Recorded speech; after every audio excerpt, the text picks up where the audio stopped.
പറയും. നമുക്കിപ്പം ഇപ്പോൾ ജോയിൻ ചെയ്യുന്നുണ്ട് retired group captain ER Rajappan. അദ്ദേഹം ഈ എയർ ട്രാഫിക് കൺട്രോളിൻ്റെയും എയർപോർട്ട് ഓപ്പറേഷൻസിൻ്റെയും ഏവിയേഷൻ സേഫ്റ്റിയുടെ ഒക്കെ എക്സ്പെർട്ടാണ്. 30 വർഷത്തിലധികം പ്രവർത്തന പരിചയമുള്ള ഒരു വ്യക്തി കൂടിയാണ്. Shri Rajappan, captain, good morning. Hello മലയാളത്തിലേക്ക് സ്വാഗതം.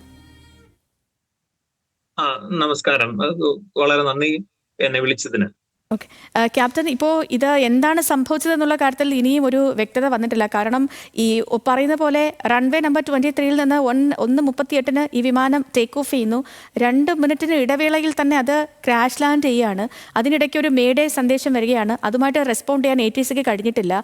ഇന്നലെ മുതൽ തന്നെ, ഈ സംഭവം ഉണ്ടായ മുതൽ തന്നെ അങ്ങ് ഈ വിഷയമെല്ലാം സൂക്ഷ്മമായി നിരീക്ഷിക്കുന്നുണ്ടാവും തന്നെയാണ് എൻ്റെ വിശ്വാസം. എന്താണ് അങ്ങയ്ക്ക് ഈ അപകടത്തെക്കുറിച്ച് മനസ്സിലാകുന്ന കാര്യം? എന്താവും അവിടെ സംഭവിച്ചിട്ടുണ്ടാവുക? ആദ്യമായി ഒന്ന് പറഞ്ഞുകൊള്ളട്ടെ, ഇന്ന് നമ്മൾ എന്ത് പറഞ്ഞു കഴിഞ്ഞാലും അതെല്ലാം അനുമാനങ്ങളും ഊഹാപോഹങ്ങളും മാത്രമേ ആയിരിക്കുള്ളൂ. കാരണം എന്താണെന്ന് വെച്ച് കഴിഞ്ഞാൽ, ഇതിന്റെ ഫ്ലൈറ്റ് ഡേറ്റ റെക്കോർഡർ അനലൈസ് ചെയ്യണം, അതുപോലെ കോക്പിറ്റ് വോയിസ് റെക്കോർഡർ അനലൈസ് ചെയ്ത് കഴിഞ്ഞാൽ ഈ ക്രിട്ടിക്കൽ ആയിട്ടുള്ള ഒരു 3-4 മിനിറ്റിന്റെ സമയം, അതായത് ടേക്ക് ഓഫ് മുതൽ ഈ ക്രാഷ് ലാൻഡിങ് വരെയുള്ള സമയത്തുള്ള ആ വിമാനത്തിൽ എന്ത് നടന്നു എന്നുള്ളത് നമുക്ക് തീർച്ചയായിട്ടും പറയാൻ പറ്റും. പിന്നെ ഈ ലോകത്ത് ഇന്നുവരെ നടന്നിരിക്കുന്ന അപകടങ്ങളെല്ലാം അഭ്യർത്ഥിച്ചു കഴിഞ്ഞു കഴിഞ്ഞാൽ ഒരു കാര്യം നമുക്ക് മനസ്സിലാകും. ഇത് ഒരു control flight into terrain അതുപോലെയാണ് നടന്നിരിക്കുന്നത്. അതായത് ഇതിന്റെ പ്രൊപ്പൽഷൻ സിസ്റ്റത്തിന് അതിന്റെ ത്രസ്റ്റ് കുറഞ്ഞു. കാരണം ആ ടേക്ക് ഓഫ് ചെയ്ത സമയത്തിന് ശേഷം വിമാനം യഥാർത്ഥ പ്രൊഫൈലിൽ തന്നെയാണ് ആദ്യം പോയിക്കൊണ്ടിരുന്നത്. അതിനുശേഷമാണ് അതിന്റെ ഗതിയും അതുപോലെ തന്നെ അതിന്റെ ആറ്റിറ്റ്യൂഡും താഴേക്ക് ഡിസെൻഡ് ചെയ്യാൻ തുടങ്ങിയത്. പിന്നെ വേറൊരു കാര്യം എല്ലാവരും ശ്രദ്ധിച്ചത് എന്താണെന്ന് വെച്ച് കഴിഞ്ഞാൽ, ആ വിമാനത്തിന്റെ അണ്ടർ കാരേജ് റിട്രാക്ട് ചെയ്തിട്ടില്ല. ഈ വിമാനം ആകെ എത്തിയ ഒരു ഉയരം എന്ന് പറഞ്ഞു കഴിഞ്ഞാൽ 625 അടി വരെ എത്തിയിട്ടുള്ളൂ. സാധാരണ ഒരു 500, 550, 700 അടി ആകുമ്പോഴത്തേനും ഈ ഇതിന്റെ അണ്ടർ കാരേജ് റിട്രാക്ട് ചെയ്യും. അതുപോലെ തന്നെ ഫ്ലാപ്പ് ടേക്ക് ഓഫ് പൊസിഷനിലും ക്രൂസ് ക്ലൈംബ് പൊസിഷനിലേക്ക് മാറ്റേണ്ടതുണ്ട്. പക്ഷെ ഇതിന്റെ അർത്ഥം എന്താണെന്ന് എന്റെ അനുമാനം, ഇത് ടേക്ക് ഓഫ് ചെയ്തു കഴിഞ്ഞ ഉടനെ തന്നെ ഈ പവറിന്റെ ലോസ് ഉണ്ടായിട്ടുണ്ട്. അത് ഇതിന്റെ ക്യാപ്റ്റനും മറ്റു കോ പൈലറ്റും കൂടി ഇത് പെട്ടെന്ന് മനസ്സിലാക്കി. അതുകൊണ്ടാണ് അവർ മെയ്ഡേ കോൾ കൊടുത്തത്. മെയ്ഡേ കോൾ എന്ന് പറഞ്ഞു കഴിഞ്ഞാൽ സാധാരണ സിവിൽ എയർക്രാഫ്റ്റിൽ വളരെ ചുരുക്കമായിട്ടുള്ളതാണ്. എത്രമാത്രം ഒരു ഗ്രേവ് എമർജൻസി ഉണ്ടായിട്ടുണ്ട്, അപ്പൊ ഞങ്ങൾ ഹാൻഡിൽ ചെയ്യാനായിട്ട് ശ്രമിക്കുകയാണ്. അതുകൊണ്ടാണ് ATCക്ക് മെസ്സേജ് കൊടുത്തതിന് ശേഷം കൺട്രോളേഴ്സിന് പൈലറ്റിന്റെ ഭാഗത്ത് നിന്ന് യാതൊരുവിധ റിപ്ലൈ അവർക്ക് കിട്ടിയിട്ടില്ല. അപ്പൊ ഈ ഡിസ്റ്റൻസ് എന്ന് പറഞ്ഞാൽ ടേക്ക് ഓഫ് ചെയ്തതിന് ശേഷം ഈ ക്രാഷ് ലാൻഡ് ചെയ്ത ആ ഡിസ്റ്റൻസ് പറഞ്ഞു കഴിഞ്ഞാൽ 2 കിലോമീറ്ററിൽ താഴെയുള്ളൂ. അത് ഈ പൈലറ്റ്സിനെ സംബന്ധിച്ചിടത്തോളം ഇത്രമാത്രം വലിയ ഹ്യൂജ് വിമാനമാണ്. അതുപോലെ തന്നെ അതിനകത്ത് ഒരു 100 ടൺസിന്റെ അടുത്തുള്ള ഫ്യൂവൽ ഉണ്ട്. ഒരു ഇത്രയും ഒരു വിമാനത്തിന് ഈ വെയിറ്റ് ഉള്ള ഒരു വിമാനത്തിന് ഈ ഫോളിങ് ആറ്റിറ്റ്യൂഡിനകത്ത് ക്ലൈംബ് ആറ്റിറ്റ്യൂഡ് കൊണ്ടുവരാനായിട്ട് അവർ വളരെയധികം ശ്രമിച്ചിട്ടുണ്ടായിരിക്കും. അതിന് തീർച്ചയായിട്ടും സംശയമൊന്നുമില്ല. പക്ഷെ അത്രമാത്രം ഇവർക്ക് കൺട്രോൾ ചെയ്യാൻ പറ്റില്ലാത്തൊരു പവർ ലോസ് ഉണ്ടായിട്ടുണ്ട്. അതുകൊണ്ടാണ് വിമാനം ഇടിച്ചു താഴ്ത്തിയത്. അതല്ലാതെ വേറെ അവർക്ക് മാർഗമൊന്നുമില്ലായിരുന്നു. കുറച്ചുകൂടെ മുന്നോട്ട് പോയിരുന്നെങ്കിൽ സമർപ്പതിയിൽ ചിലപ്പോൾ അത് ഇടിച്ചു താഴ്ത്താമായിരുന്നു. ഇതുപോലെ മറ്റൊരു സ്ഥലത്ത് അപകടം ഹഡ്സണിൽ അങ്ങനെ ഒന്ന് അവര് പൈലറ്റ് നടത്തിയിട്ടുണ്ട്. പക്ഷെ ദൗർഭാഗ്യം എന്ന് പറയട്ടെ, ഇതിന് അതിലുള്ള ഒരു സമയം കിട്ടിയിട്ടില്ല. ഈ പൈലറ്റ്സിനെ സംബന്ധിച്ചാണ് വളരെയധികം എക്സ്പീരിയൻസ് ഉള്ള പൈലറ്റ്സ് ആണ് രണ്ടുപേരും, ക്യാപ്റ്റൻ ആണെങ്കിലും കോ പൈലറ്റ് ആണെങ്കിലും. ഡ്രീം ലൈനർ വിമാനം എന്ന് പറഞ്ഞു കഴിഞ്ഞാൽ ഇതുവരെയ്ക്കും യാതൊരുവിധ ക്യാപ്റ്റൻ, നമ്മൾ എപ്പോഴും ഈ പറയുന്ന ഒരു സേഫസ്റ്റ് മോഡ് ഓഫ് ട്രാൻസ്പോർട്ട് എന്നാണ് സാധാരണ നമ്മൾ ഈ വിമാനയാത്രകളെ പോലും പറയാറ്. ഈ തീർത്തും അപ്രതീക്ഷിത ദുരന്തമാണ്. കാരണം അത്രയേറെ ഈ സേഫ്റ്റി പാരാമീറ്റേഴ്സും മറ്റ് ഫെസിലിറ്റീസും ഒക്കെയുള്ളൊരു വിമാനമാണ് ഡ്രീം ലൈനർ, അങ്ങ് പറഞ്ഞതുപോലെ. അപ്പോൾ ഈ എല്ലാ പരിശോധനയും കഴിഞ്ഞൊരു വിമാനം, അവിടെ ഇപ്പോൾ ഒരു വിസിബിലിറ്റിയുടെ പ്രശ്നം വരുന്നില്ല, അതല്ലെങ്കിൽ മറ്റ് തടസ്സങ്ങളൊന്നും തന്നെ ഇല്ല. എക്സ്പീരിയൻസ്ഡ് ആയിട്ടുള്ള പൈലറ്റുമാരാണ് ആ വിമാനം പറത്തിയത്. അപ്പോൾ അങ്ങനെയാണെങ്കിൽ അവിടെ അങ്ങ് പറഞ്ഞതുപോലെ എന്തോ ഒരു വലിയൊരു സുരക്ഷാ പ്രശ്നം നടന്നിരിക്കണം അല്ലേ? അതാണ് ഞാൻ പറയാനായിട്ട് ആഗ്രഹിക്കുന്നത്.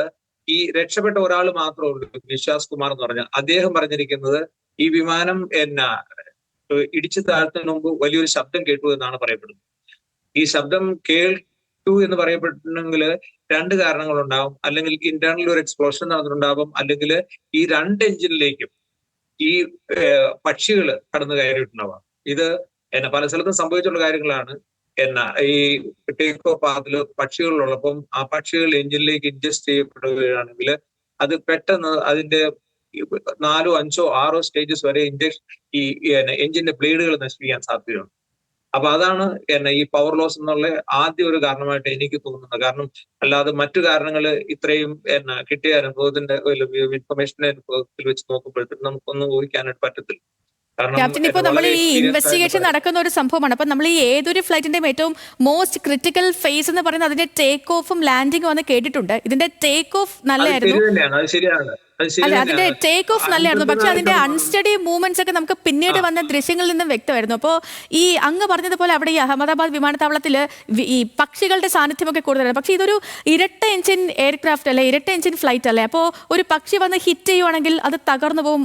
അങ്ങനെ ഇതിനകത്ത് സംഭവിച്ചത് ഒരു പക്ഷികളുടെ ഒരു കൂട്ടമാണ്. പക്ഷികളുടെ കൂട്ടം ആയിരിക്കും ഇതിനകത്ത് എഞ്ചിനിലേക്ക് ഇൻഡസ്ട്രി പെട്ടിട്ടുണ്ടായിരിക്കുക. കാരണം ഒരെണ്ണത്തില് സംഭവിച്ചു കഴിഞ്ഞു കഴിഞ്ഞാൽ മറ്റേ എഞ്ചിന്റെ പവർ കൊണ്ട് തീർച്ചയായിട്ടും വിമാനത്തിന് ഒരു സൈഡിലെ എഞ്ചിൻ ഷട്ട് ഡൗൺ ചെയ്തിട്ട് വിമാനം കണ്ടിന്യൂസ്ലി ഫ്ലൈ ചെയ്ത് സേഫ് ആയിട്ട് ലാൻഡ് ചെയ്യിപ്പിക്കാനുള്ള പവറുള്ള എഞ്ചിനാണ് ഈ 2 എഞ്ചിനുകളും. പക്ഷെ 2 എഞ്ചിനും ഒരുപോലെ പവർ ലോസ് ആകുക ആ ഒരു സംഭവമായിരിക്കും നടന്നിരിക്കപ്പെട്ടിരിക്കുക എന്നാണ് അനുമാനിക്കേണ്ടത് ഇപ്പോഴും.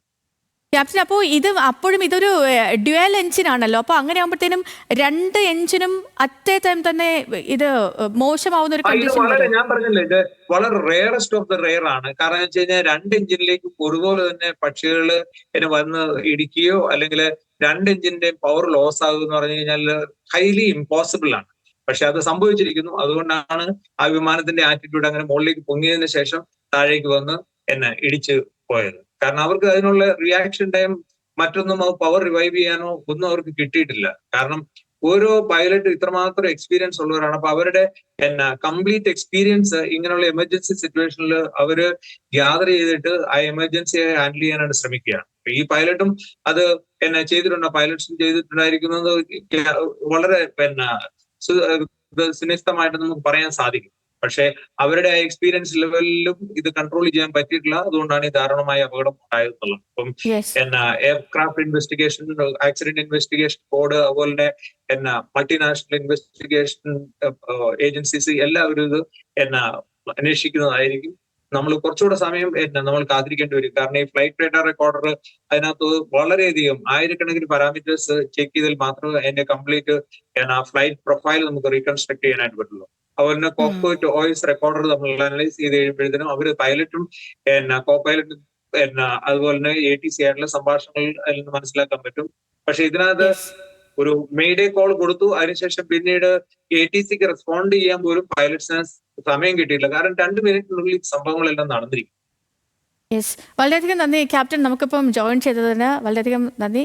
അങ്ങേക്ക് നല്ലൊരു ദിവസം കൂടി ആശംസിക്കുകയാണ്. Thank you. വളരെ നന്ദി. Thank you. അപ്പോൾ ഇപ്പോൾ നമ്മളോട് സംസാരിച്ചത് ഗ്രൂപ്പ് ക്യാപ്റ്റനായ റിട്ടയർഡ് ക്യാപ്റ്റൻ ER രാജപ്പനാണ്. അദ്ദേഹം